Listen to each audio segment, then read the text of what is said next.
Bonjour à tous et toutes, merci d'être là si nombreux et merci beaucoup à cette organisation magnifique et incroyable de cette invitation qui me fait très plaisir. Je suis très heureuse de venir partager avec vous ce travail que je mène depuis très longtemps sur ce bâtiment extraordinaire, l'Opéra de Sydney, dont nous fêtons, vous le savez, aujourd'hui, en 2023, les 50 ans. Je m'excuse de ne pas faire la conférence en italien. Mon italien n'est pas du tout assez bon, du tout. J'aurais pu la faire en anglais éventuellement, mais comme on m'a offert le choix, j'ai choisi ma langue. Je sais que pour vous, c'est un peu une contrainte, les écouteurs, mais j'espère que, tout ira bien. Ça n'a pas l'air d'aller bien au premier rang, mais bon. Et ensuite, il y aura des questions si vous le voulez. Alors, si on peut passer à la première diapositive, voilà. Une image un petit peu différente. Ça marche pas ?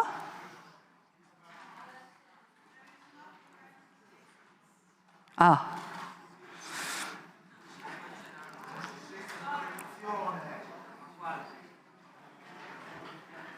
The earphones don't work.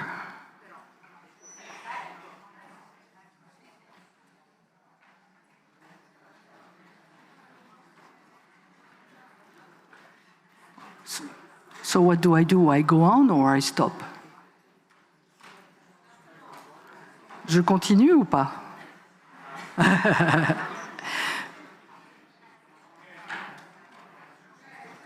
Ça marche, ça y est? Ouais, ok. Bon, donc je disais que j'avais eu envie de commencer avec cette image un petit peu inhabituelle de ce bâtiment. Cette image de ces fameuses coquilles vues pour une fois de face depuis la ville, en haut de ce grand escalier d'où elles émergent, et qui est l'abord le plus commun de ce bâtiment quand on arrive depuis la ville. J'ai appelé la conférence un manifeste inachevé. Je voudrais vous montrer au fil de cette heure et quart, peut-être qu'on va passer ensemble, que ce bâtiment n'est pas seulement une icône extrêmement fameuse dont on a tous l'image dans la tête, et que peut-être même cette célébrité a occulté l'importance du bâtiment pour l'histoire de l'architecture, que pour son architecte Jørn Utzon, donc un Danois qui gagne un concours pour un bâtiment à l'autre bout du monde à la fin des années 50, c'est un véritable manifeste d'une nouvelle architecture, d'une nouvelle modernité critique, qu'il entend installer dans ce nouveau pays et que pendant 10 années, il va concevoir, raffiner, réfléchir, construire au fil du projet, de son processus et de l'arrivée des problèmes que pose un bâtiment aussi innovant. L'Opéra de Sydney, quand j'ai commencé à y travailler sur ce sujet en 1995, personne ne connaissait vraiment son histoire. On a découvert très récemment, au fond, beaucoup de nouvelles archives qui nous ont permis de mieux comprendre l'intérêt pour l'histoire de l'architecture par-delà son aspect d'image de ce bâtiment. Donc je vais beaucoup vous montrer de ces documents. Mais d'abord, l'importance du bâtiment, elle est d'abord urbaine, curieusement. C'est un bâtiment qui, vous voyez le site en 1955 et aujourd'hui, plus ou moins, vous voyez l'emplacement qui est le sien sur ce promontoire, sur cette baie, absolument cette géographie magnifique de la ville. Il a fait passer Sydney, au fond, il l'a fait basculer d'une ville coloniale avec un port industriel vers cette baie de loisirs majestueuse, monumentale, qui est vraiment la Piazza Grande de Sydney aujourd'hui, par sa simple présence iconique et son usage de bâtiments culturels. Vous voyez où l'opéra se trouve. Pour ceux qui ne connaissent pas du tout la ville, alors attendez, il faut que je fasse marcher ça. C'est ça ? Bon, vous le voyez, je n'ai pas besoin d'un point. Vous voyez ce promontoire, la manière dont il prolonge la ville ancienne, la ville coloniale et les jardins botaniques, et puis la manière dont on voit ce bâtiment de partout quand on est en bateau, quand on prend le ferry, la manière dont on le voit aussi de dessus quand on prend le grand pont. Vous voyez, le seul lien entre les deux rives de ce grand fjord, et vous comprenez mieux pourquoi ces grandes toitures, cette 5e façade, qui est un geste de son architecte à l'égard de la géographie particulière du site, qu'il n'avait jamais vu, mais il était fils d'architecte naval, il avait des cartes marines et il avait parfaitement compris comment fonctionnait le déplacement dans cette grande géographie. Et puis, l'Opéra de Sydney, on sait ce qu'il est devenu. Il est une icône pour l'Australie, au même titre que les kangourous, le pont, le drapeau et quelques autres animaux. C'est un endroit, un lieu très politique et très civique dans la ville. C'est pas seulement un lieu où on vient écouter de la musique, c'est un lieu de rassemblement, c'est un lieu de contestation. Vous voyez des images où il sert toujours de support, que ce soit pour dénoncer la guerre du Golfe ou pour plaider pour le climat.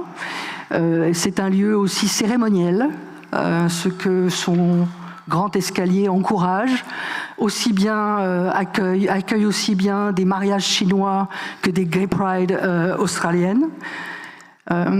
Et ce que je voudrais vous raconter, c'est l'histoire qui c'est la dizaine d'années. Alors on parle de 73. 2023, les 50 ans de son ouverture. Moi, je voudrais vous raconter 56-66.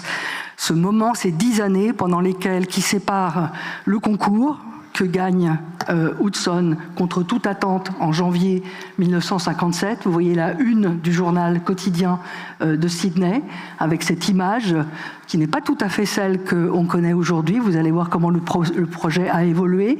Vous voyez aussi le 2e et le 3e prix. C'est un peu les opéras de Sydney auxquels on a échappé. Et puis l'autre une qui annonce le départ d'Hudson de son chantier, forcé de démissionner pour des conflits politiques, économiques sur sa manière de travailler, qui fait que le bâtiment qu'on voit aujourd'hui est un bâtiment mutilé qui n'a pas été terminé par son architecte, mais il l'a conçu jusqu'au bout. Donc pendant ces 10 années, il a construit l'extérieur que nous connaissons, il a conçu les intérieurs que nous ne connaissons pas, et c'est ces 10 années et ces travaux que je voudrais vous présenter aujourd'hui. Voilà. Entre le concours, vous voyez tous les calques qui arrivent, le jury avec 4 personnes. C'était un concours avec un programme qui tenait en 10 pages, 2 auditoriums et tous les services qui vont avec un grand opéra moderne, en gros, et un site. Voilà, un concours aujourd'hui, c'est des épaisseurs de papier délirantes. À l'époque, c'est presque rien. On vous demande une idée sur un site, une idée qui fonctionne. Et puis, le jury, c'est 4 personnes, dont 2 jurés très internationaux très connus et très spécialistes de ces grands bâtiments. Leslie Martin, qui est l'auteur, architecte anglais, auteur du Royal Festival Hall à Londres en 1952, et Eero Saarinen, qui est en train de travailler à son TWA Terminal à New York, à l'aéroport de JFK, et qui s'inspirera beaucoup de ce qu'il a vu du projet d'Hudson, qu'il fera gagner contre plus de 200 participants internationaux. Donc ça, c'est le début, les images de gauche. Et puis les images de droite, c'est la fin, toujours en 66. Le départ de Hudson, le départ forcé est ressenti, vous voyez, alors que son bâtiment n'est pas terminé, comme un véritable attentat contre l'architecture. Les architectes se mobilisent, c'est peut-être la première fois ou la seule fois au XXe siècle où on a vu des manifestations à Sydney d'étudiants, d'architectes. Dans le monde entier, les architectes les plus célèbres enverront des télégrammes au Premier ministre pour qu'il révise sa décision de limoger Hudson, et rien n'y fera, et le bâtiment sera terminé par d'autres architectes. Donc le bâtiment qui a été livré en 1973, c'est un bâtiment dont les intérieurs et les façades de fermeture des coques, qui ont été faits par 3 architectes australiens sur des plans complètement modifiés. Donc c'est important de le rappeler pour bien comprendre pourquoi j'ai choisi ces 10 années. Alors un manifeste, je vais commencer par là, je vais vous montrer à quel point Hudson, depuis son Danemark pour l'Australie, pense révolutionner l'architecture de son époque, et il y arrive, à mon avis. Ensuite, j'essaierai de vous montrer un petit peu comment sa pensée sur l'architecture associe des thèmes, des domaines théoriques presque, qui sont en général opposés ou pas suffisamment complémentaires. D'abord, la relation entre la géographie d'un site et puis la question de l'univers culturel de l'architecte, ses références. Ensuite, la question de l'expressivité formelle et celle très moderne et contemporaine d'Utzon de la préfabrication industrielle. On oppose souvent, il veut les réconcilier, l'idée d'une modularité qui permet une construction économique et répétitive avec tout de même une grande expressivité monumentale de la forme, avec des courbes, etc. Et troisièmement, la grande et célèbre opposition entre les deux grandes théories de l'architecture, la structure et le revêtement, l'architecture de charpente contre l'architecture d'enveloppe. Eh bien, vous allez voir que là, à l'Opéra de Sydney, il réussit, il cherche à réconcilier ces deux traditions par la construction de ces grandes coquilles recouvertes de centaines de mètres carrés de céramique mate et brillante. Et puis je conclurai en essayant de méditer un petit peu sur ce que cette recherche de cohérence a pu signifier et pourquoi elle a été perdue. Donc une petite note un peu proustienne, on va dire. Alors, commençons par le manifeste. Voilà les dessins du concours, vous voyez, c'est à peu près tout ce que Utzon a rendu pour cet énorme projet. 2 élévations, une coupe et quelques plans, il y en a plus que ça, mais celui-là, il est particulièrement intéressant parce que il montre déjà que Utzon est le seul parmi les centaines de participants à avoir fait un certain nombre de gestes par rapport au site, donc par rapport à la géographie, à la géologie même. Le premier étant qu'il a mis les 2 auditoriums côte à côte, plutôt que de les mettre dos à dos ou face à face comme tous les autres concurrents. Il les met côte à côte et il occupe entièrement la presqu'île, le promontoire, avec une énorme plateforme reconstituée en pierre qui contient tous les services dont a besoin un opéra moderne. Vous voyez ça sur la coupe en haut, vous voyez cette espèce d'énorme plinthe qui est en béton armé, recouverte de pierre, c'est comme ça qu'il l'imagine, dans laquelle se trouvent les loges, les salles de répétition, les accueils, etc. Et vous voyez que cette grosse plateforme, très lourde, très géologique, elle est reliée à la ville, qui est à droite, dans la coupe, par ce grand escalier qui permet soit de monter sur la plateforme d'une manière un peu processionnelle, soit en dessous d'arriver en voiture et de rentrer par des sortes de grands couloirs monumentaux et d'arriver sous les coquilles.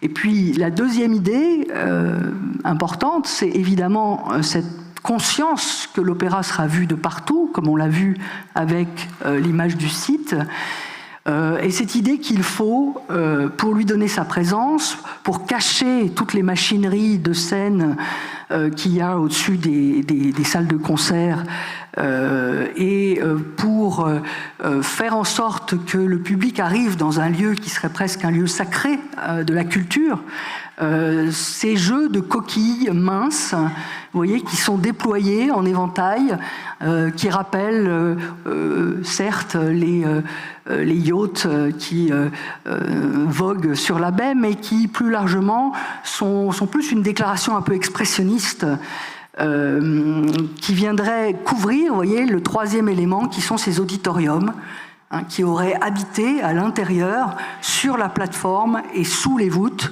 ce bâtiment tout à fait sans équivalent. Alors Utzon n'a pas rendu la perspective qui était obligatoire pour le concours, que vous avez vu sur la première page du journal local.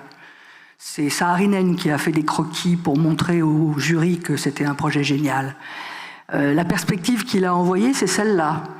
C'est une perspective qui vous montre l'idée de la procession, l'idée des coquilles. Et c'est un tirage que Hudson a envoyé doré à la feuille. Vous voyez les coquilles à l'intérieur, elles sont dorées avec de l'or, de la feuille d'or. Ce qui vous donne une petite idée du raffinement du personnage, de la liberté qu'il prend avec les manières un peu traditionnelles de faire, qui vont lui valoir pendant longtemps d'être adoré des Australiens jusqu'à sa chute. Voilà. Alors le bâtiment est tout de suite compris dans la presse internationale comme un coup de tonnerre dans l'architecture du moment. L'architecture d'aujourd'hui, dans un numéro spécial sur les jeunes architectes dans le monde, vous voyez, publie tous les dessins du concours et salue voilà, la naissance d'un nouveau talent. Hudson n'est pas complètement inconnu, il a construit quelques maisons, je ne vais pas m'étendre, ça serait beaucoup trop long, mais une maison, 2-3 maisons individuelles, des petits lotissements au Danemark qui font d'ailleurs, qu'on cite d'ailleurs toujours en exemple dans les écoles d'architecture. Ce projet-là va être son grand œuvre. Et tout de suite, il se met au travail. Donc, je vais vous raconter un petit peu la progression, les études, les écueils, les difficultés et la manière dont le bâtiment, le projet se fabrique au fur et à mesure. Hudson parlait d'une créature. Il parlait la construction à partir de ses dessins d'origine, d'une sorte d'être complexe qui, au fur et à mesure qu'on avançait dans le projet, se mettait à demander, à appeler un certain nombre de solutions, une sorte de dialogue avec son projet. Donc 58, c'est le début de... Voilà, Hudson se rend en Australie, il rencontre son client, Ove Arup est désigné comme architecte, comme ingénieur, pardon, à la fois parce qu'il est d'origine danoise, qu'il est installé à Londres, qu'il a des rapports évidemment privilégiés avec les pays du Commonwealth. À partir de ce dessin, Hudson va commencer à faire les études pour réaliser son projet. Donc, vous voyez bien la plateforme, très beau croquis. Hudson travaille en faisant des croquis avec des crayons très gras, des tout petits croquis qu'il photographie et qu'il agrandit. Donc ça donne ce grain comme ça de ces dessins, vous en verrez d'autres. Donc vous voyez bien l'idée de la plateforme, l'idée des voûtes, et puis cette grande horizontalité du site opposée à ce foisonnement formel déployé au-dessus de lui. Alors Hudson, il a écrit quelques essais pour justifier sa position, parce que cette mise en relation dialectique, on pourrait dire, entre une horizontale géologique sur laquelle se déroule la vie quotidienne, et puis une toiture flottante qui protège, mais qui est en même temps séparée de cette plateforme et qui fait la relation avec le ciel, est une de ses obsessions. Dans cet essai, qu'il publie dans la merveilleuse revue italienne Zodiac, vous voyez comme il fait un lien direct entre son projet d'opéra et d'autres. Si vous pensez aussi à l'église qu'il a faite plus tard à Copenhague, on est tout à fait dans cette même pensée entre voilà, cette scène horizontale où se déroule la liturgie, ou le spectacle, ou tout simplement la vie sur une plage, par exemple, et puis les structures légères qui les couvrent, qui rappellent les nuages, ou bien dans la tradition orientale, la relation entre la plateforme et la toiture dans la maison japonaise ou la maison chinoise. Vous allez voir que Hudson a un univers culturel et référentiel qui est baigné d'Orient, de cultures anciennes et lointaines, qui lui font réfléchir son architecture. Et cette idée de la plateforme, il la voit dans toutes sortes de très grandes civilisations anciennes. Il y voit une sorte d'invariant, presque anthropologique, qu'il veut essayer de réinjecter dans le contemporain à l'occasion de son opéra. Vous voyez, il part au Yucatan, en Amérique centrale. Il visite ces temples précolombiens avec ces grandes plateformes, ces formes, ces sortes de concrétions en ruine sur le dessus. Il dessine, vous voyez, la relation entre l'horizontalité, l'horizon, la plateforme et puis le paysage, les arbres, les nuages. Il voit la même chose sous une autre forme dans les temples chinois. des grandes plateformes successives avec les escaliers qui mènent à une autre plateforme au-dessus de laquelle une toiture en bois flotte au-dessus de portes qui coulissent et qui pivotent et qui s'ouvrent. Et sa plateforme va être le premier morceau de bravoure de ce projet. Vous voyez, il la dessine en tant que telle. Vous voyez bien le système du grand escalier avec ses deux arrivées, voitures, piétons, la manière dont on monte vers la baie, vers le soleil et vers la mer. Et puis, on ne voit pas vous allez le voir en photo, la manière dont les deux auditoriums sont comme engravés dans cette plateforme en lien avec les services qui sont en dessous. Voilà, l'Opéra de Sydney est peut-être un des rares bâtiments modernes qui a ressemblé à une ruine antique avant de ressembler à un bâtiment moderne. Donc on construit cet énorme massif en béton qui sera recouvert de granit reconstitué un peu plus tard, quand Hudson sera parti d'ailleurs. Et là, vous voyez, le grand morceau de bravoure, c'est le grand escalier, qui a une portée très importante et qui va beaucoup solliciter les ingénieurs d'Arup parce que Hudson veut que les poutres franchissent d'un seul tenant la très grande portée au-dessus des voitures.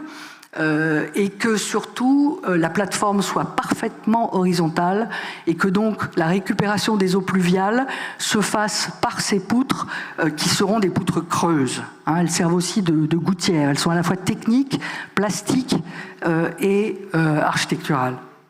Voilà, vous voyez les auditoriums avec les gradins. Hudson a dû renverser la position habituelle dans la typologie des opéras entre la salle et les gradins pour faire en sorte que le foyer soit sur la baie et non pas côté ville. Alors voilà le dessin technique que fait Arup pour ces poutres, qui est très typique de la demande d'Hudson, pour lequel la forme doit refléter les contraintes et les forces auxquelles sont soumises les pièces d'architecture. Donc là, pour franchir cette portée immense, Arup et avoir des poutres creuses et en même temps qui restent brutes finies, Arup propose de les faire onduler d'un U à un U, vous voyez, une forme d'une coupe en U à une coupe en U, à travers une coupe en T, qui reflète les moments de flexion, positifs, négatifs, et l'efficacité maximum de la forme en rapport avec la force exercée en flexion. Ce qui leur donne ce profil sinusoïdal en coupe et surtout en perspective.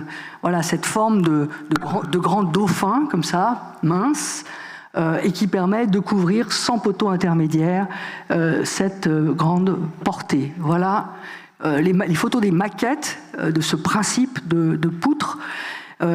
Et voilà le chantier. Donc vous voyez un béton qui est le plus brut possible et qui fabrique à la fois une structure plafond pour le dessous, l'arrivée voiture de l'opéra. Les voici aujourd'hui. Donc vous voyez, ça c'est pris en plongée vers le bas de l'escalier. Donc vous arrivez et vous montez dans cette sorte de boyau presque comme dans une pyramide avec ce plafond structurel brut au-dessus de vous et vous débouchez sous les grandes voûtes. Ou alors vous arrivez par l'escalier et là Hudson dessine l'escalier un peu comme la Scala Regia à Versailles, où vous montez, vous avez un grand palier, vous remontez, ce qui fait que les personnages apparaissent, disparaissent et réapparaissent. Donc une scénographie urbaine et infrastructurelle voulue par ce grand escalier. Alors voilà l'état de la plateforme, là vous comprenez bien la manière dont se disposent les choses, avec comme deuxième challenge de construire ces fameuses coquilles. Et ça ne va pas être facile comme on sait. Donc on a construit cette plateforme en prévoyant des points d'ancrage avant même de savoir comment on allait construire vraiment les voûtes, parce que c'est très difficile. Et les ingénieurs d'Arup se cassent les dents, ils vont passer 350 000 heures de travail pour rien, en essayant de coller au plus près de cette image de concours et de ces grandes coquilles, vous voyez, qui sont un peu plates, qui sont très effilées au départ dans le projet initial. Là, vous avez quelques petits croquis, comme ça, des doodles, des réflexions comme ça, presque de téléphone, d'Hudson qui pense de manière obsessionnelle à sa structure. Comment est-ce qu'elle peut être? Est-ce qu'il faut qu'elle soit très technique? Est-ce qu'il faut qu'elle soit organique, hein, comme une feuille pliée? Comment faire pour tenir au vent de la baie? Il y a des contraintes climatiques, des contraintes évidemment structurelles, des contraintes statiques très importantes. Et au départ, Hudson pense, comme Arup, construire tout ça avec cette nouvelle technique, les voûtes minces en béton armé. Si vous regardez des revues d'architecture des années 50, vous en verrez partout. Les ingénieurs, c'est vraiment un travail d'ingénieur, hein, d'essayer de rendre le béton de plus en plus mince, de plus en plus courbe, de plus en plus expressif. Depuis les premières expériences de la fin des années 30 avec la halle du ciment de Maillard, qui est cette grande parabole, vous voyez, qui tient par son poids propre, mais qui est fabriquée avec un béton bourré d'acier, bien sûr, mais très mince. Si vous allez en France, au bord de l'Atlantique, il y a une petite ville qui s'appelle Royan, à côté de Bordeaux, dans laquelle un ingénieur qui s'appelle René Sargère a construit ce marché incroyable, vous voyez, en parabole arrangée en coquille, comme ça, toujours selon cette même technique. Aux États-Unis, l'aéroport de Saint-Louis, dans le Missouri, est fait aussi, cette fois sur des voûtes d'arêtes, en voile mince, et puis le CNIT à la Défense à Paris, enfin voilà. Mais tous ces bâtiments sont des bâtiments, disons, utilitaires, c'est pas des opéras, c'est pas des bâtiments culturels avec des formes plus complexes. Ils ont des plans de triangles, de cercles, de rectangles ou de carrés. Et c'est l'Opéra de Sydney pose un problème évidemment très, très différent. On m'a dit de parler près, mais ça fait des drôles de bruit. Hudson donc pense croiser ces nouvelles techniques, son aspiration à la forme, à l'expressivité et à une nouvelle monumentalité face à la mer, comme ça, loin, et puis les techniques qu'il connaît de son père, Hudson, mon danois n'est pas très bon, qui est lui donc architecte naval, qui construit des voiliers de course pour les régates au Danemark, et que vous voyez ici représenté à droite avec voilà, tous les jeux de formes qui permettent de fabriquer en bois des formes complexes de manière rationnelle, des formes très performantes. Hein. Donc Hudson pense croiser un petit peu ces différences à culture et cette nouvelle aspiration à la forme et à la technique des voiles minces. J'aime beaucoup ces deux photos parce qu'on voit le père et le fils. Le père a dans son atelier, vous voyez, à droite, une image du projet de son fils, et puis le fils travaille avec une maquette d'un bateau de son père. Donc il y a une espèce de corrélation affective et professionnelle entre les deux. Mais tout ça ne va pas du tout suffire à résoudre le problème. Vous voyez, c'est une véritable aventure, c'est un vrai suspense en fait. Hudson, que vous voyez là un peu plus tard dans son atelier avec Arup, vous voyez, toujours avec ces images de référence du concours, les maquettes, les croquis, va vite réaliser, là vous le voyez avec son client, avec l'extrême droite, c'est son client qui est venu au Danemark voir un peu ce qui se passe parce qu'on n'arrive pas à trouver une solution pour ces toitures. Vous voyez les maquettes des volumes intérieurs. Il ne s'agit pas seulement de faire une structure, mais il faut aussi que le volume intérieur ait des proportions qui justifient la suspension sous les coquilles des auditoriums. Vous voyez, c'est un problème spatial aussi, ce n'est pas seulement un problème constructif. Donc on essaye beaucoup de choses, toujours les voiles minces, on essaie de les nervurer, on essaie des techniques hybrides, béton et structures tridimensionnelles qui vont épaissir les voûtes. Et c'est finalement Hudson qui va trouver, comme on sait, la solution, en changeant les données du problème. Au lieu d'essayer de donner une géométrie commune à des formes préalables, il va partir d'une géométrie pour approcher au plus près les formes qu'il veut et qu'il a rendues au concours. Il va proposer que toutes les demi-coquilles soient issues d'une même sphère virtuelle. Hein, si vous prenez une orange et que vous la découpez en triangles, la peau, un triangle, tous les triangles, quels qu'ils soient, auront le même rayon de courbure dans toutes les directions. Donc, raisonne-t-il, si on découpe, vous voyez, comme le blanc sur la sphère en bois, des formes qui approchent au plus près celles qu'on veut pour les toitures, elles auront toute la même géométrie et elles pourront donc être simplifiées, donc préfabriquées. Et donc on va résoudre le problème de leur harmonie visuelle, le problème de leur coût, parce que évidemment c'est beaucoup moins cher de trouver un système modulaire plutôt que de fabriquer des échafaudages impossibles. Et Hudson propose cette maquette très connue, hein, dans laquelle il montre comment, voilà, en découpant ces triangles, en les assemblant, on donne au bâtiment un profil un tout petit peu différent, mais on rapporte toutes les coquilles à des demi-coupoles, en quelque sorte. Voilà toutes les solutions qui ont été étudiées depuis en haut à gauche, le profil de la coupe du concours que je vous ai montré, et le nouvel opéra. Et puis chaque demi-coquille, il propose de la construire avec des nervures en béton, très solides, vous voyez, de sections triangulaires, qui seront jointives et qui seront elles-mêmes découpées en segments. Avec 12 segments, on peut construire l'entièreté des toitures. Vous voyez, on comprend bien que...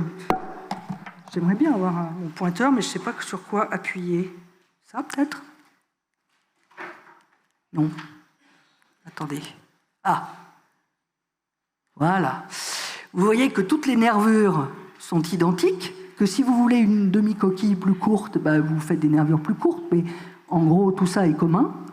Et puis que tous les segments, bah, tous ceux qui vont être là vont être ceux-là, tous ceux qui vont être là vont être ceux-là, etc. Donc il y a une sorte de rationalité qui se met en place, qui permet à la fois d'avoir l'expressivité des formes, leur harmonie, leur économie et la rapidité de construction. Génial. Alors je vous parlais, je vais faire, avant de vous montrer le chantier, je vais vous faire une petite pause culture d'Hudson.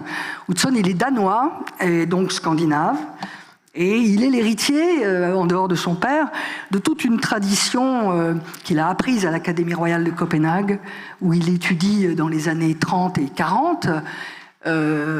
Et dans la tradition scandinave, vous le savez, on utilise beaucoup de briques, de carrelage également, et avec cette philosophie qu'on ne les coupe jamais.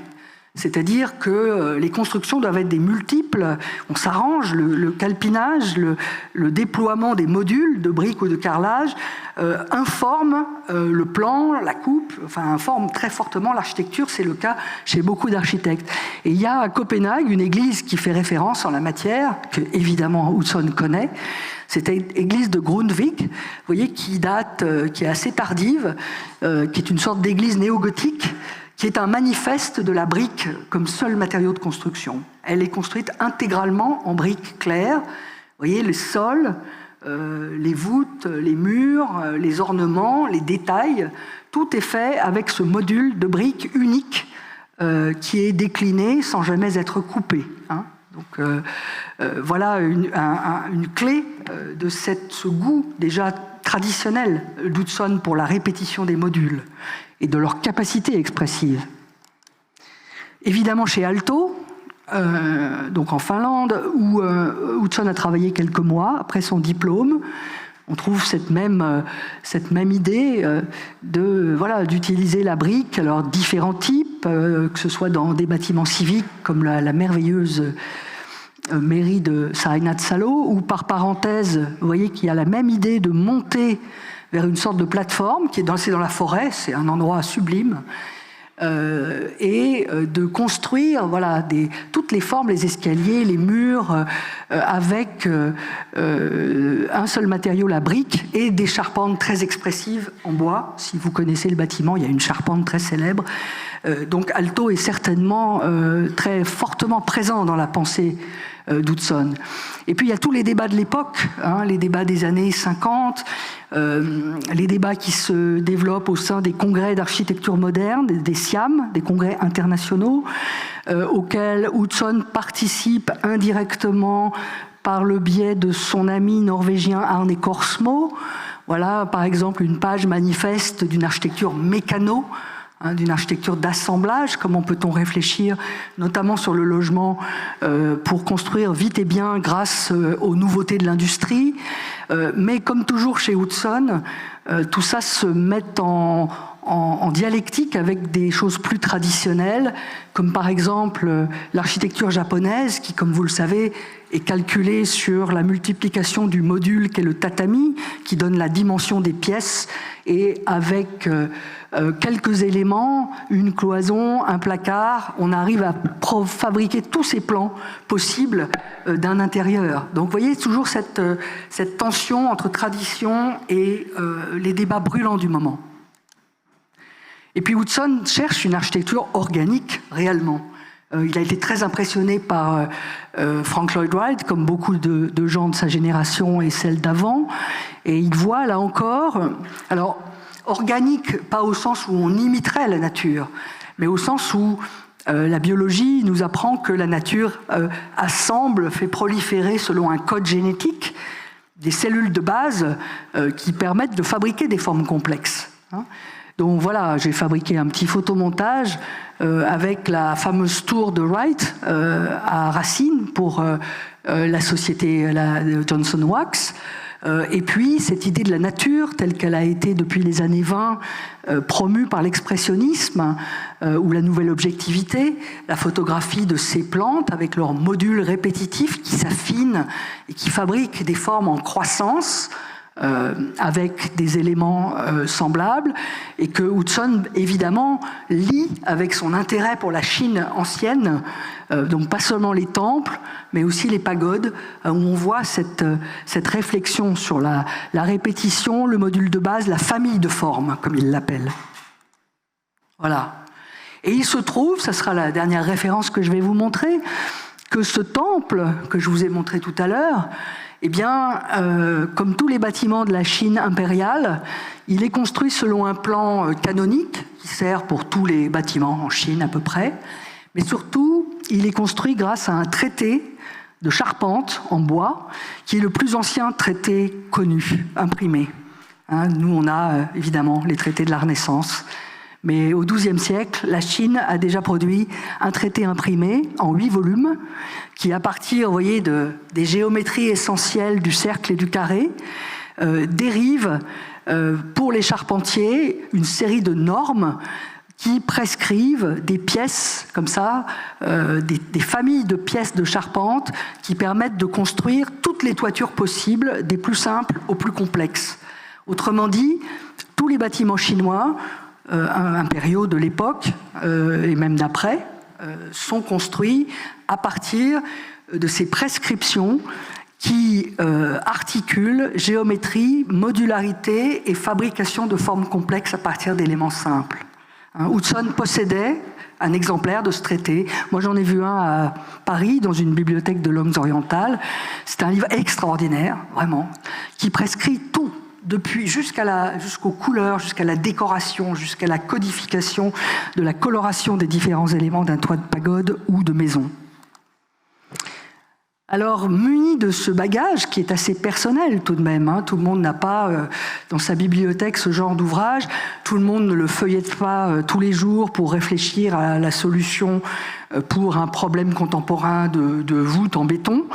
Hudson est à ce titre une sorte d'intellectuel, d'un théoricien non déclaré, vraiment, de l'architecture, qui met tout de suite en pratique ses correspondances dans son projet d'opéra. Donc vous voyez là l'organisation du chantier. La pointe de Bénélong devient un chantier de préfabrication lourde, où vous voyez dans ces grandes cuves, on fabrique des séries de segments tous les mêmes, et puis ensuite on les classe par famille pour les faire sécher, on les emmène sur la plateforme.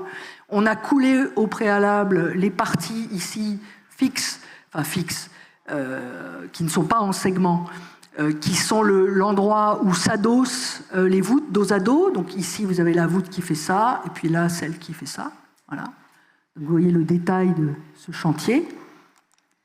Et puis vous voyez l'aspect brunellesquien du champ du travail d'Hudson, c'est-à-dire que à la fois il réactualise dans la modernité des leçons très anciennes, oubliées de traditions lointaines. Il invente avec son entreprise des outils pour construire, en l'occurrence cette arche télescopique ici, qui va pouvoir prendre toutes les longueurs et toutes les positions en arc pour pouvoir servir d'échafaudage à l'empilement des segments. Et puis il invente aussi une sorte d'économie du chantier efficace, qui est, encore une fois, essaie de réduire et de mettre une conception simple et performante au service d'une grande complexité visuelle des formes. Donc vous voyez les grues, voilà, vous allez les voir sur les photos. Voilà l'arche télescopique. L'entreprise s'appelle Hornibrook. Casabella a publié il y a quelques mois un numéro spécial sur les 50 ans de l'Opéra de Sydney, vous l'avez peut-être vu. Et un chercheur italien est allé regarder dans les archives de l'entreprise de Gros Œuvres, de béton, et on a sorti des documents extraordinaires que je n'avais jamais vus avant, qui montrent tout le travail entrepris avec Hudson pour ce chantier de Gros Œuvres particulier. C'est tout à fait passionnant. Voilà, donc l'arche, et puis là on comprend bien, vous voyez les segments, 1, 2, 3, 4, etc., sortent de segments. Et l'opéra se construit comme ça, comme un grand mécano, immense, avec des grues françaises, je dois dire. Donc c'est un chantier très mondialisé. Les grues viennent de France. On va voir que les carreaux, les carrelages viennent de Suède. Vous voyez le petit personnage qui est... Où est-ce qu'il est? Là. Il y a un petit personnage quelque part qui vous donne l'échelle de la chose. C'est la plus grande et la plus haute de ces voûtes. Donc vous voyez que on n'est plus dans les voiles minces du tout, on n'est plus dans l'innovation d'ingénierie. On est dans un système presque gothique, au fond. Voilà, sécurité relative sur le chantier. Mais ça vous donne la taille des pièces. Donc vous voyez des ouvriers en train de... Le chantier a été très très photographié. Le bâtiment a été une cause célèbre pour tous les architectes du monde entier. Il était publié dans les revues. Mais à Sydney, les habitants de Sydney voyaient monter cette chose. Ils étaient stupéfaits, quoi. Vous imaginez la plateforme, après ça. Tous les photographes australiens de l'époque allaient photographier le chantier tout le temps. Donc il y a une archive extraordinaire.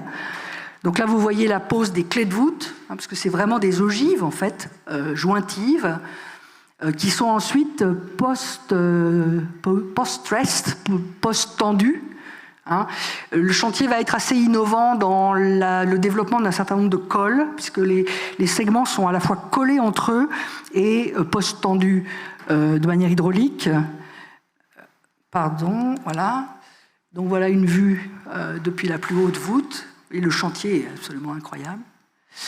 Et alors, il va falloir recouvrir tout ça, parce qu'on ne peut pas laisser le béton tout nu. Et puis, évidemment, Hudson a bien compris qu'il fallait un revêtement magistral pour un endroit pareil. La lumière à Sydney est en fait assez sombre. Si vous y allez, vous serez frappé. C'est très éblouissant et très sombre en même temps. L'eau est très foncée. Le climat change tout le temps. Et Hudson avait toujours pensé que son bâtiment devait être blanc, comme Moby Dick, un peu. C'est d'ailleurs un peu Moby Dick, un bâtiment un peu maudit. Et donc il a voulu d'emblée que ces surfaces bombées soient couvertes avec de la céramique, avec du carrelage. Mais dans la ligne qui est la sienne, qui est de dire on ne peut plus recourir aujourd'hui à des gens qui coulent du béton à la main, il faut le préfabriquer, on ne peut plus recourir à des carreleurs, on ne peut pas demander de carreler des surfaces pareilles avec des maçons, des carreleurs ordinaires. Il va suivre la même veine que pour les structures et il va penser son revêtement en plaques, en grandes tuiles carrelées, préfabriquées, qui viendront recouvrir comme ça les segments sous-jacents, tout en laissant apparaître la structure virtuellement. Vous voyez, c'est là que structure et revêtement vont trouver non pas un recouvrement l'un par l'autre, mais un dialogue quelque part. Et puis comme la géométrie des segments, vous voyez, ils s'évasent en montant, on ne peut pas calpiner avec des petits carreaux tous pareils. Donc Hudson imagine qu'il y aurait deux types de carreaux. Des carreaux carrés, qui resteraient entiers, qui seraient pour les parties centrales, et puis des carreaux coupés, qui viendraient absorber la différence entre le bord ici et puis la géométrie de chaque chevron. Et initialement, il imagine de les faire peut-être blanc et noir, ou blanc et bleu, bleu outre-mer. Et puis finalement, il va opter pour ça. C'est-à-dire un même matériau, il fait concevoir par Höganäs en Suède un mélange. Alors je ne suis pas une technicienne de la céramique, vous m'excuserez, moins que vous, j'espère que je ne dirai pas trop de bêtises. Mais Hudson est obsédé encore une fois par la Chine, le Japon et par, vous voyez, ces bols japonais qui sont faits dans des mélanges un peu avec des grains de sable. Et quand on les vernit, eh bien le bol est brillant, mais le grain de sable fait une petite aspérité qui brille, comme si de la glace. Vous voyez. Donc il fait travailler Höganäs à partir du même mélange pour avoir deux types de carreaux. Ceux qui seront carrés de 12 par 12 seront vernis, seront passés avec une sorte de mélange un peu grumeleux et seront vernis, parce qu'on ne peut pas les couper sans faire éclater le vernis. Alors, pour ce faire, les carrelages coupés seront mat. Et on a deux versions de la même matière, avec deux finitions différentes, qui donnent à la fois au revêtement son harmonie et sa différence, qu'il fait briller, qu'il fait vibrer, comme ça. Voilà. Hudson parle de la peau et de l'ongle, ou de la neige et la glace. Voilà. La chair ou la matière gelée dans deux conditions différentes. Et il veut que les carreaux centraux, les carreaux brillants, soient comme, dit-il, du métal martelé. Vous voyez, toute cette espèce de travail à toute petite échelle pour des choses qui vont arriver sur des voûtes gigantesques. Donc voilà, on trouve les mêmes dessins que pour les segments sous-jacents, donc ces grandes tuiles en chevron, avec les carrelages, qu'on préfabrique également sur le site.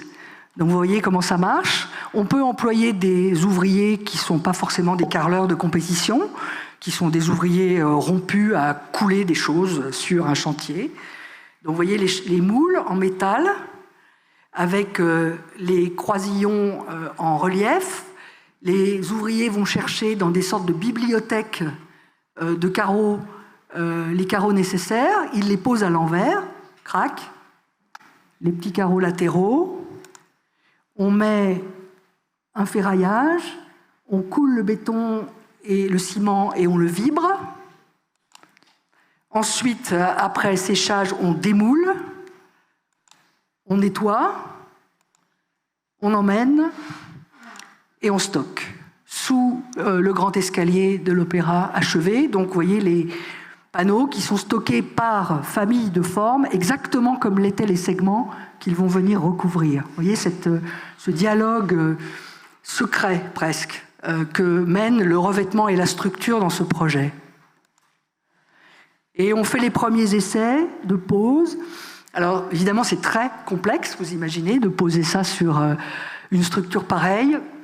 L'autre avancée technique du chantier de l'Opéra, ça sera celle des théodolites de géomètres pour aller positionner de manière électronique, très, très innovant à l'époque, les chevrons exactement pour qu'ils coïncident avec les sortes d'épingles, les grosses pinces qu'on a mises en place dans les segments avant, donc qui sont accrochées par des pinces en bronze sur la structure. Et le chantier va monter comme ça. Donc les voûtes, toujours dans cette idée organique, vont se voir recouvertes d'écailles qui poussent au fur et à mesure du chantier, qui sont posées par des alpinistes. Vous voyez ? et qui vont recouvrir petit à petit la structure tout en la laissant voir par le jeu des deux types de carreaux. Voilà. Hudson n'a jamais vu ça, hein. Il est parti avant, hélas. Il part quand la structure est achevée. Et vous voyez qu'en haut, ça c'est assez fort, je trouve, il y a une forme de... C'est presque des fractales, les géométries. C'est-à-dire que pour finir ici ces grandes tuiles, Hudson utilise à plus grande échelle le même dialogue entre les deux types de carreaux. Vous voyez, ça fabrique cette espèce de couronne inverse en haut des voûtes. Voilà. Et le jeu de la lumière sur ces deux types de céramique est tout à fait extraordinaire. Il change tout le temps en fonction de l'angle du soleil, de la saison, des nuages, comme une sorte de peau. Hein. Hudson avait dit aux Australiens, vous ne vous en lasserez jamais. Et c'est vrai. Voilà. Et Hudson retrouve, avec ce travail, un autre de ses grands intérêts pour les civilisations anciennes, c'est celle de l'Iran. Si vous connaissez l'Iran, que je vous conseille, c'est peut-être pas très conseillé en ce moment, mais quand on va là-bas, on est absolument ébloui. Dans les grandes mosquées d'Ispahan, construites au début du XVIIe siècle, tout ce système de céramique décorée qui revêt l'intérieur, le jeu avec la lumière et la préfabrication qui avait été utilisée pour aller plus vite à l'époque en pionnière. Hudson a beaucoup étudié tout ça, il est allé en Iran, il a même construit une banque là-bas. Voilà, on retrouve encore une fois cette idée d'articuler les sensations presque les plus essentielles de l'architecture, les traditions les plus anciennes et les plus oubliées, et la résolution d'un problème contemporain pour un pays neuf qui compte sur ce bâtiment merveilleux pour rejoindre le clan des grandes nations culturelles. Voilà, vous voyez l'échelle de la chose, les piédestaux, voilà. Et vous voyez comment le revêtement peut être à la fois complètement éteint et briller, parfois même la hiérarchie entre mat et brillant s'inverse. Hein. Voilà, un portrait d'Hudson en 1965, toujours en train de méditer sur ses géométries. J'aime beaucoup ce portrait. Les Australiens disaient qu'il ressemblait à Gary Cooper en mieux. C'est vrai, hein? Voilà. Et puis pour terminer, la partie qu'Hudson n'a jamais faite, n'a jamais construite, mais qu'il a conçue. Et qu'il a conçue comme une suite de toute cette conquête d'une manière de réaliser un projet impossible. Cette troisième phase, donc première phase la plateforme, deuxième phase les voûtes et leur revêtement, troisième phase les intérieurs et les façades, ces façades-là, qui, vous voyez, n'ont aucun rôle porteur.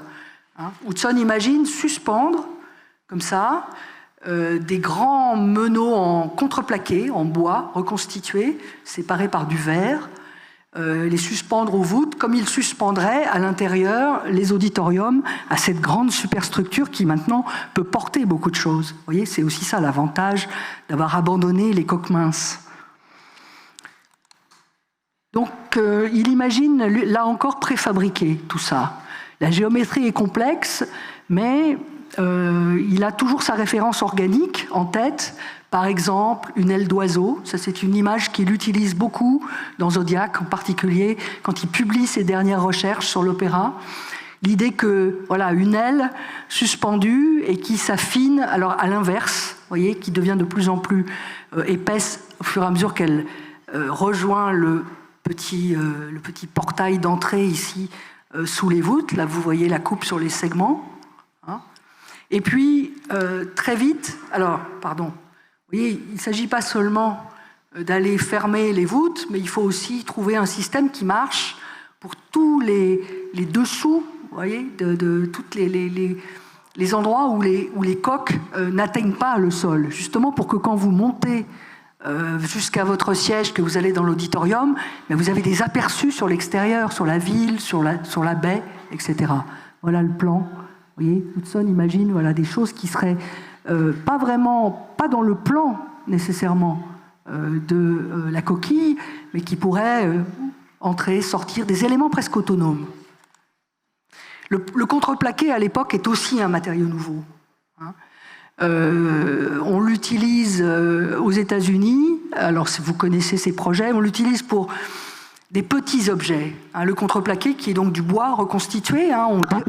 On déroule les troncs d'arbres, on découpe des feuilles très fines, on les croise et on les colle et on les presse à chaud. Donc du coup, ça fabrique un matériau qui est, bon, c'est du bois, mais du bois qui peut prendre toutes sortes de formes. Évidemment, ça intéresse énormément Hudson. Donc Charles Eames a fabriqué ces fameuses attelles pour les soldats américains blessés avec du contreplaqué moulé très fin. Eero Saarinen a fait des prototypes de chaises moulées en contreplaqué. On essaie de faire des parties d'ailes d'avion, enfin, mais personne n'a jamais utilisé le contreplaqué pour construire de grandes structures. Et Hudson a découvert à Sydney un entrepreneur très rigolo que vous voyez là, en short. Il est tout petit alors qu'Hudson est très grand, j'aime bien cette photo, qui, en upstream, en amont de la rivière, a une usine où il fabrique les plus grandes feuilles de contreplaqué du monde, de 15 mètres de long. Et il a inventé des techniques de pressage qui permettent d'intercaler des feuilles de métal entre les feuilles de bois. Ce qui fait des contreplaqués qui peuvent être structurels, qui peuvent être acoustiques, et on peut aussi coller la feuille de métal sur le contreplaqué pour lui donner une finition noble. Donc Hudson va travailler directement avec ce fabricant puisqu'il est le seul à pouvoir faire. Il avait fait déjà ça avec les carrelages. Höganäs était la seule firme dans le monde qui pouvait faire les carreaux qu'il voulait. Et même après les avoir expédiés à Sydney, ils étaient moins chers que ce que proposaient les entrepreneurs australiens, qui ne savaient pas les faire. Là, c'est la même chose. On a un entrepreneur australien, mais il est tout seul. Donc Hudson travaille sans appel d'offres. C'est ça aussi qui va causer sa démission forcée. Le gouvernement va changer de travailliste à conservateur. Il va lui demander des documents d'appel d'offres pour pouvoir faire jouer le marché, faire participer les entrepreneurs. Et Hudson va lui dire que non, il ne peut pas. Il n'y a qu'une seule personne qui peut fabriquer son contreplaqué. Il travaille avec elle. Il fait des prototypes. Il travaille comme ça. Et ça va être un point d'achoppement important. En tout cas, voilà la solution, les derniers dessins. Je ne sais pas si vous arrivez à les lire, c'est un petit peu abstrait, c'est très technique, mais voyez comment Hudson imagine, voilà, avec ce contreplaqué acoustique et structurel, qui peut encaisser des rayons de courbure extrêmement étroits, et qui, parce qu'il est feuilleté, permet comme ça d'accrocher des vitrages à différents niveaux en coupe, pour pouvoir épouser la géométrie complexe des voûtes. C'est ainsi qu'il imagine pouvoir parachever les façades avec un projet qui résonne avec sa solution pour les toitures. Et puis, voilà les voûtes achevées avant finition. Il faut aussi penser aux auditoriums. Et donc Hudson va penser à un système qui est parent, qui est cousin, de celui à la fois des façades, puisque ça sera en contreplaqué également, et cousin de celui des voûtes, puisqu'il va essayer de le concevoir l'acoustique en utilisant encore une fois des géométries sphériques qui permettront la préfabrication du contreplaqué, des segments de contreplaqué. Donc voilà les premières idées pour ces auditoriums. Vous comprenez bien la manière dont ça s'arrange. Vous voyez l'idée d'un auditorium en feuilles de bois, comme ça, qui tombe, suspendu aux superstructures. Ça, c'est un vieux dessin.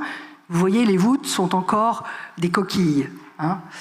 Hudson pensait évidemment à des précédents comme le plafond acoustique de Aalto, à la bibliothèque de Viipuri, avec ce très beau dessin acoustique, vous voyez, où la forme ondulatoire vient jouer le rôle de réverbérateur acoustique pour le confort d'écoute, qui est évidemment crucial dans un opéra et dans des auditoriums. Et puis, il va muter, son idée va muter, se transformer en même temps qu'il trouve la solution pour les toitures.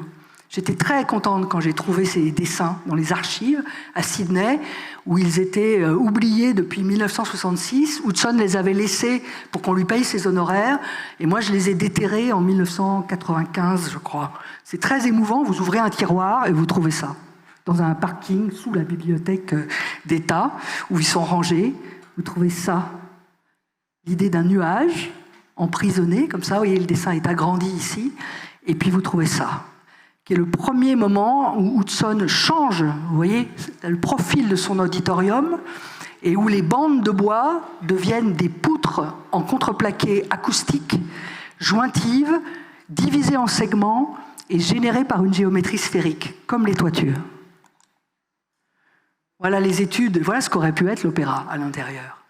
Voilà, vous voyez Hudson, toujours la métaphore organique, les vagues, qu'il essaye de modéliser comme ça dans des sortes d'emboîtements de cylindres qui vont donner comme ça la face vue de cette salle, grâce à laquelle il va résoudre en même temps la structure, la forme, l'espace, l'acoustique et même la décoration de la salle. Voilà, il produit le dessin qui est le dessin jumeau du dessin qu'on a vu tout à l'heure de ces voûtes. Ils sont tous dans le numéro de Casabella, ces dessins.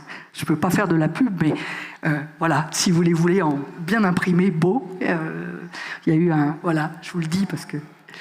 Voilà. Et vous voyez encore une fois la référence à la Chine. Hein, vous voyez les familles de pièces de charpente qui sont représentées dans ce traité, ici. Et on voit bien la descendance, enfin en tout cas la généalogie, avec, voilà par exemple, les poutres qui sont nécessaires pour construire une demi-salle. Depuis la cage de Seine jusqu'à la poutre axiale, qui est fabriquée en segments, vous voyez, dont toutes les faces vues sont générées par la même géométrie sphérique, préfabriquée par l'entrepreneur, posée sur des assemblées, posée sur des péniches qui arrivent dans la baie, c'est comme ça qu'Hudson imaginait, déchargées et accrochées sous les structures. Il imaginait construire ces salles très vite comme ça. Voilà quelques dessins qui vous montrent voilà, les segments, puis la coupe. Vous voyez, c'est des poutres caissons, des box beams, qui sont faites dans ce contreplaqué, qui intègrent des feuilles d'aluminium ou de bronze pour l'acoustique la plus parfaite possible, et dont, disait Hudson, l'assemblage fabrique un portrait idéal du son. Voilà. Et le système permet également la décoration, puisque Hudson imaginait de faire le grand auditorium rouge et or, et le petit argenté et bleu, des couleurs qui sont très codifiées à la fois dans la culture chinoise et dans la tradition de l'opéra, rouge et or, et qui auraient été informées secrètement par ces géométries, vous voyez, soit de manière concentrique, soit de manière radiale. Voilà, donc une géométrie secrète mais présente. Toujours ce rapport entre l'explicitation, la rationalité de la solution, et puis sa perception subtile dans le résultat. Voilà les dernières maquettes avec tout. Donc une solution, il y en a eu beaucoup, hein, puisqu'évidemment tout ça se perfectionne avec les études. Ça, c'est une version un petit peu ancienne des façades, et le contreplaqué devait servir pour absolument toute la troisième phase. Hudson disait, le béton pour les toitures, matériaux primaires, porteurs, le contreplaqué pour tous les intérieurs, matériaux secondaires, suspendus, l'un minéral, l'autre végétal. Enfin voilà, il y avait toute une sorte de complémentarité entre la matérialité des espaces. Alors bon, je vais terminer là-dessus sur une note un peu triste et joyeuse en même temps. Joyeuse parce que voilà, l'opéra, il a fini par se construire avec ce merveilleux dessin et l'opéra tel que nous le voyons aujourd'hui. Finalement, son icône est celle qu'Hudson avait voulu. Et derrière cette icône, vous avez toute cette pensée complexe, cette aventure que Hudson a réussi à mener à bien. Donc ça, c'est le côté heureux. Et puis le côté malheureux, c'est que toute cette cohérence que cherchait Hudson entre toutes les parties de son bâtiment, tout le projet, toute la cosa mentale de l'architecture, eh bien, elle n'existe qu'en dessin, qu'en maquette. Donc elle existe. Voilà. Je pense qu'une des beautés de l'architecture, c'est que peut-être Piranèse n'a rien construit, mais il a laissé des dessins qui ont été si influents. C'est pas à vous que je vais le rappeler.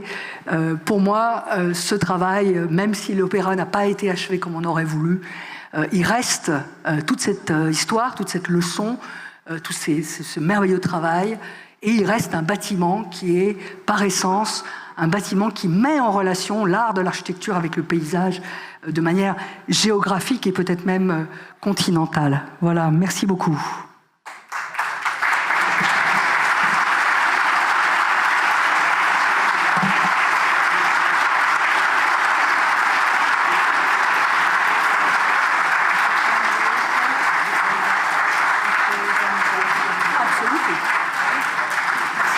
Bene, grazie di questa bellissima relazione.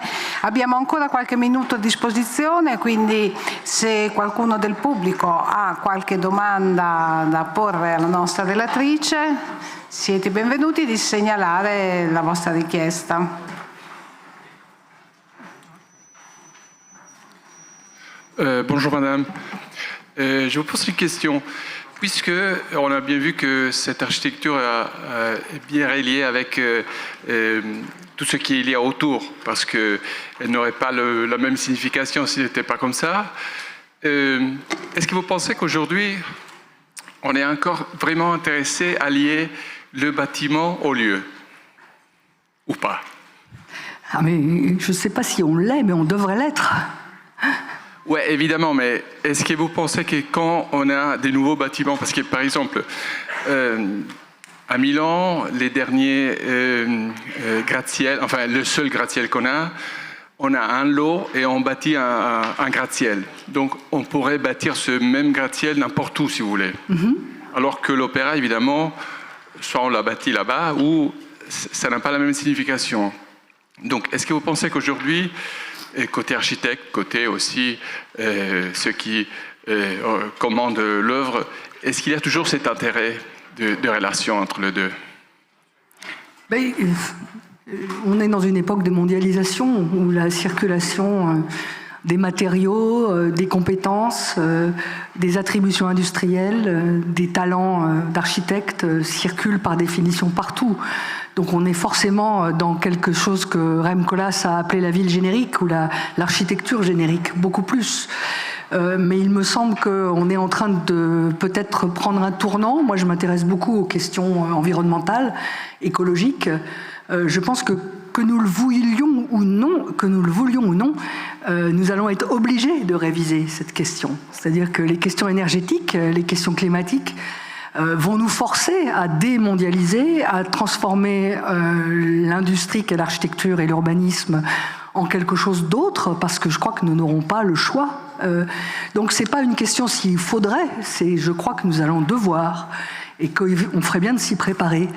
Alors l'opéra de Sydney est un peu ambigu parce qu'il est à la fois, on l'a vu, c'est un architecte qui construit pour un pays lointain, il y a toutes sortes de produits qui viennent d'ailleurs, c'est à la fois un bâtiment très ancré dans son site sur le plan presque phénoménologique, et en même temps c'est un bâtiment qui inaugure quelque part une forme de mondialisation de l'architecture moderne.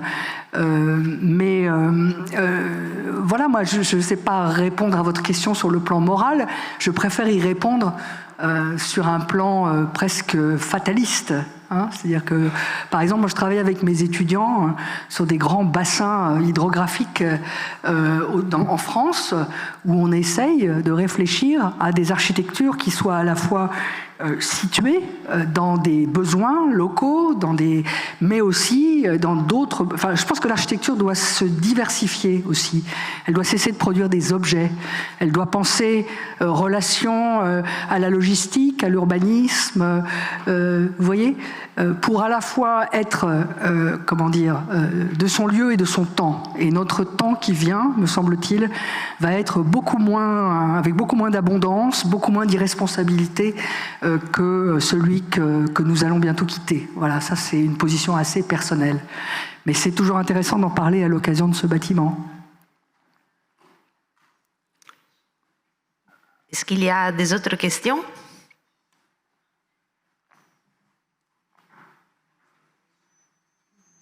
Non?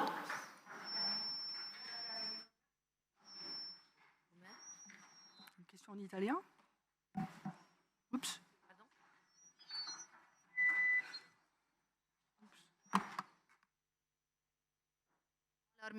Merci. Merci. Merci beaucoup. Merci à tous. Merci. Merci Françoise.